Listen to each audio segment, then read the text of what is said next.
వేద పండితులచే శుభకార్యాలు పూజలు హోమాలు జాతకాలు ఆఫీస్ పూజలు చేయించుట కొరకు పూజారీస్.com. నమస్కారం, సుమన్ టీవీకి స్వాగతం.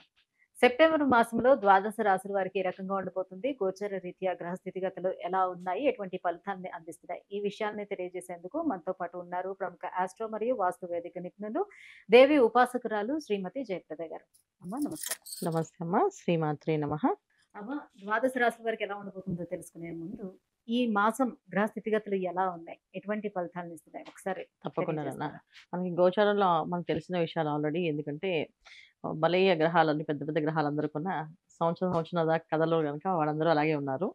సో రాహు వచ్చి మీన రాశిలోని, గురువు వచ్చి వృషభ రాశిలోని, కేతు వచ్చేసి కన్యా రాశిలోని, శని భగవానుడు వక్రించి కుంభరాశిలో ఉన్నారు. ఈ 4 గ్రహాలు ఏవైతే మనకు పెద్ద పెద్ద గ్రహాలు ఏవైతే ఉన్నాయో ఇవి ఉండగా మాస గ్రహాలు మారుతూ ఉంటాయి. సో శుక్రుడు, రవి, బుధుడు, కుజుడు వీళ్ళు మార్పు అనేది ఉంది. ఈ మార్పు వల్లే మనం మాస ఫలితాలు అనేది చెప్పుకుంటూ ఉంటాం. కాకపోతే వీటి ప్రభావం అనేది ఎంత వరకు ఉంటుందంటే చాలా తక్కువ వరకే ఉంటుంది ప్రభావం. ఎక్కువగా తీసుకోవాల్సింది ఏంటంటే రాహు ఎక్కడున్నాడు, కుజుడు ఎక్కడున్నాడు, మనకి గురువు ఎక్కడున్నారు, కేతు ఎక్కడున్నారు, తర్వాత శని భగవానుడు వీళ్ళు ఎక్కడున్నారో చూస్తే దాన్ని బట్టి మనకి జరిగే ఎక్కువ అంటే మేజర్ జరిగే విషయాలన్నీ కూడా వాటి వల్లే. చిన్న చిన్న విషయాలకి మాస ఫలితాలు మనం చూసుకోవడం వల్ల ఏంటంటే చిన్న చిన్న కార్యక్రమాలకి చిన్న చిన్న విషయాలు తెలుసుకోవడానికి పనిచేస్తున్నారు. సో ఈ గ్రహస్థితులు మనకి ఈ మాసంలో సెప్టెంబర్ మాస ఫలితాల్లో ఏంటంటే శుక్రుడు, రవి అందరూ మారుతుంటారు కనుక ఈ మాస ఫలితాలు మనం తెలుసుకుందాం. అంటే ఈ సంవత్సరంలో నాకు గురువు బాగున్నాడు, లేకపోతే శని బాగున్నాడు, ఉచ్చ స్థితిలో ఉన్నారు అని అనుకోవడానికి లేకుండా మళ్ళీ ప్రతి మాసం కూడా మారే చిన్న గ్రహాలు ఏవైతే ఉన్నాయో కుజుడు, శుక్రుడు, మీరు చెప్పినట్టు బుధుడు, రవి వీటిని కూడా చూసుకొని దాన్ని బట్టి ఫలితాలు అనేవి వస్తూ ఉంటాయి. ఖచ్చితంగా, ఎందుకంటే గోచార ఫలితాలు అనేది అందరికీ వర్తిస్తాయి. మళ్ళీ మన జన్మజాతకం ఫలితాలు ఉంటాయి కదా, జన్మజాతకంలో వాళ్ళు ఎక్కడ ఉన్నారు, ఎక్కడ యోగిస్తున్నారు లేదా. సో దానివల్ల మనం ఫస్ట్ జాతకం చూసుకుని మన జన్మజాతకమే, జాతకంలో ఉండే పరిహారాలు దాంట్ వల్ల వచ్చే దశలు తప్ప గోచార ఫలితాలు తక్కువ పర్సెంటేజ్. సో గోచార ఫలితం ఎక్కడి దగ్గర తీసుకోవాలంటే 10% తీసుకోవాలి చెప్తాను నేను. అందరూ 40% అంటారు కానీ నేను 10% చెప్తాను. ఎందుకంటే దానివల్ల రిజల్ట్ ఏంటంటే కొంచెం మనకి ఎక్కడి నుంచి ఎనర్జీ ఆగిపోతే ఆ ఎనర్జీ పాజిటివ్ ఎనర్జీ రావడానికి గోచారాలను చూసుకుంటాం. ఇప్పుడు మనకి దశలో దశలో బాగాలేవనుకోండి, సో గోచారంలో దశ బాగుంది అనుకోండి, కొంచెం లైఫ్ కొంచెం టర్నింగ్ కనిపిస్తుంటుంది, ఓకే చేయొచ్చు అని చెప్పేసి. దానికోసం మనం ఈ గోచార ఫలితాలు అనేది చూసుకోవడం, తర్వాత మాస ఫలితాలు చూసుకోవడం. మన జాతకంలో జన్మ జాతకంలో కుజుడు ఎక్కడున్నారు, రవి ఎక్కడున్నారు, సో వాళ్ళు బేస్ బట్టి మన మాస ఫలితాల్లో జరిగే మార్పులు మనకు కొంచెం రిజల్ట్ కనిపిస్తుంది. సో దానివల్ల చూసుకుంటాం అనమాట.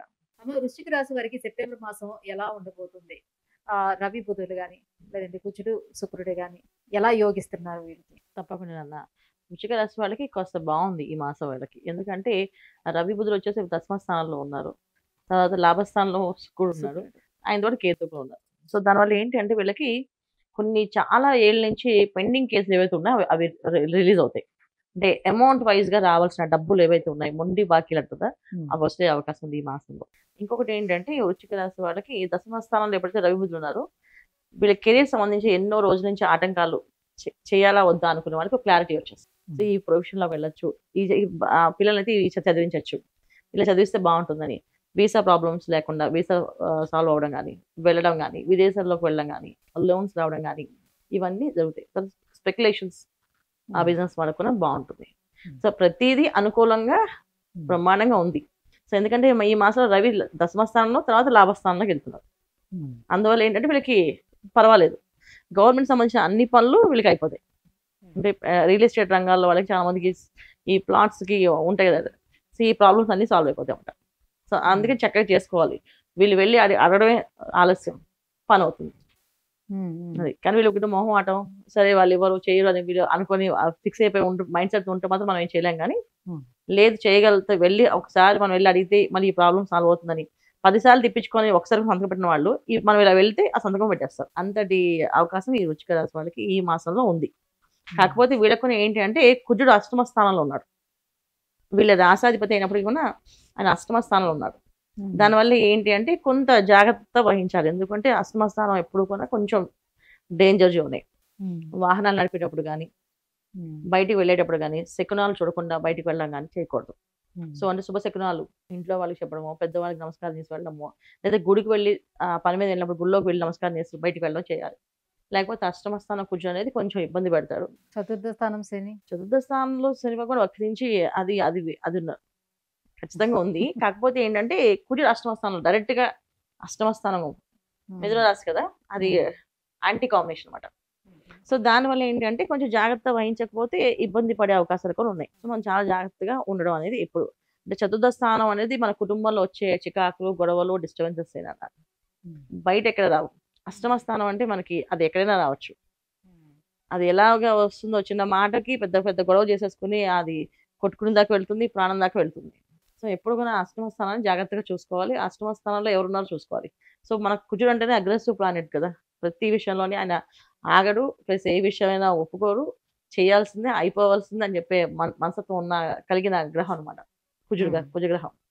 సో అందుకని ఏంటంటే అది ఎప్పుడైతే మిథునంలో ఉంటే బుధుడితో కలిసి ఉందనుకో, మిథున రాశిలో ఉందనుకోండి, ఖచ్చితంగా అది డిఫరెంట్ గా మాయలో పడేస్తుంది. సో అందుకని జాగ్రత్తగా ఉండడం అనేది, దాన్ని బయటికి వెళ్ళేటప్పుడు ఇంటికి వచ్చిన తర్వాత ప్రతి విషయాన్ని అనుకూలంగా ఉందా లేదా చెక్ చేసుకుని వెళ్ళడం అనేది చాలా ఇంపార్టెంట్. ఇంతకుముందు చూసుకుని పర్లే, కానీ ఈ మాసం ప్రత్యేకంగా బయటికి వెళ్తున్నాం అంటే ఖచ్చితంగా ఆంజనేయ స్వామి దండం పెట్టుకోవడమో, లేకపోతే ఇంట్లో వాళ్ళు చెప్పి వెళ్ళడమో, లేకపోతే ఇంట్లో భార్యను ఎదురు రమ్మడమో, అలా వెళ్ళడం వల్ల వీళ్ళకి అన్ని శుభం జరుగుతుంది. లేకపోతే కొంచెం ఇబ్బందులు పడతారు. మిగతా అన్ని విషయాల్లో బ్రహ్మాండంగా ఉంది, ఎటువంటి ఇబ్బందులు లేవు, అధికంగా బాగుంది. తర్వాత వీళ్ళకి అధికారంగా లాభాలు ఉన్నాయి. సొంత ఇల్లు కొనాలనుకున్న వాళ్ళకి కొనే ఒక అవకాశం దొరుకుతుంది. మంచిగా ఒక మంచి వాస్తు ప్రకారం ఇల్లు దొరికే అవకాశం ఉంటుంది. అన్ని బాగుంటాయి. వ్యాపారాల్లో భాగస్వామి వ్యాపారాలు అన్ని బాగుంటాయి అన్న, అన్ని విధాలా బాగున్నాయి. అన్ని లాభాల స్థానంలో ఉన్నాయి. ఒక అష్టమ కుజుడు తప్ప మిగతా అన్ని గ్రహాలు వీళ్ళకి అనుకూలంగా ప్రస్తుతానికి. అంటే మాస ఫలితాల్లో ఉన్న గ్రహాలు 4 గ్రహాలు 3 అనుకూలంగా ఉన్నారు వీళ్ళకి. సో కుజుడు ఆయన స్వరాశి కనుక అంత ఇబ్బంది పెట్టకపోవచ్చు అని అనుకోవచ్చు. కానీ ఎందుకు ఇబ్బంది పెట్టారంటే మిథునంలో ఉన్న కనుక ఇబ్బంది పడతారు. అది మన రాశాధిపతి కదా, మన రాశి ఆయన కదా, ఆయన ఏం చేస్తారు, వృశ్చిక రాశికి అధిపతి ఆయన కదా అని అనుకోవడానికి లేదు.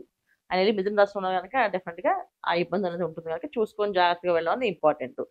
తర్వాత వీళ్ళు చండీ పారాయణ కానీ, చండికా స్తోత్రం కానీ చదువుకొని వెళ్ళడం, ఇంట్లో చదవడం వల్ల వీళ్ళకి అటువంటి ఇబ్బందులు, గొడవలు రావడం కానీ అలా లేకుండా ఉంటుంది. లేకపోతే ఏంటంటే అష్టమ స్థానం ఓసారి ఆస్తి నష్టం కూడా వస్తుంది.